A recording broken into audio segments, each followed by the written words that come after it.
এবার দেখা যাক যে আল্লাহর চোখে সফল কারা। এই সূরার প্রথম আয়াতে আল্লাহ বলেছেন মুমিনরা সফল, মুমিনরা সফল। দ্বিতীয় আয়াতে তিনি বলেছেন যে যারা তাদের নামাজে বিনয়ী, অনেক বিনয়ী হয়ে নামাজ আদায় করে। তৃতীয় আয়াতে আল্লাহ তাআলা বলেছেন যে যারা খেলতামাশা ও যাবতীয় ফালতু কাজ থেকে দূরে থাকে, যারা খেলতামাশা এবং যাবতীয় ফালতু অনর্থক কাজ থেকে দূরে থাকে তারাই সফল। তো ওপরের আলাপগুলোর কারণটা এতক্ষণে ধরতে পেরেছেন আপনারা, অবশ্যই নিশ্চয়ই আপনারা বুঝতে পেরেছেন। আমি যেটা বোঝাতে চাচ্ছি সেটা হলো, অবশ্যই মুমিনের বৈশিষ্ট্য হবে এটাই যে সে কোনোভাবেই কোনো ধরনের ফালতু কাজের সাথে নিজেকে জড়াবে না, তার সময়ের মূল্য সে দেবে, অযথা সময় নষ্ট করবে না। অথচ আমাদের দিনগুলো কি হেলাই কেটে যাচ্ছে না? অনেক সময় আমরা হেলাই খেলাই সময় নষ্ট করতেছি।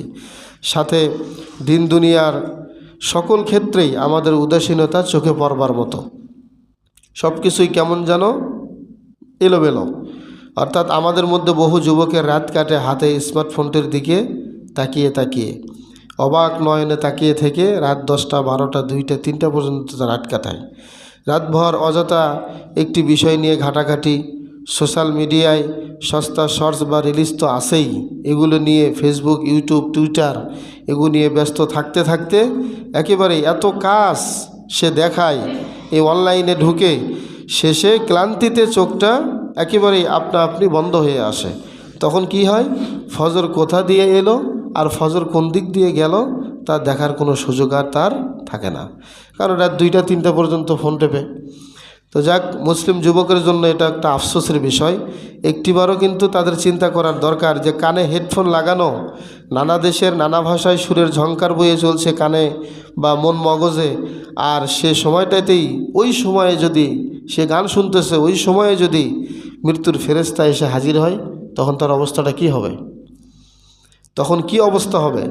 ঠিক কিভাবে মৃত্যুর পর আমি জেগে উঠব, এই ভাবনাগুলো যদি আমাদের থাকে, আল্লাহর সামনেই বা কেমনে দাঁড়াবো, তা অথবা আল্লাহর সামনে যখন আমাকে এইভাবে দাঁড় করানো হবে, তখন আমি কি জবাব দেব?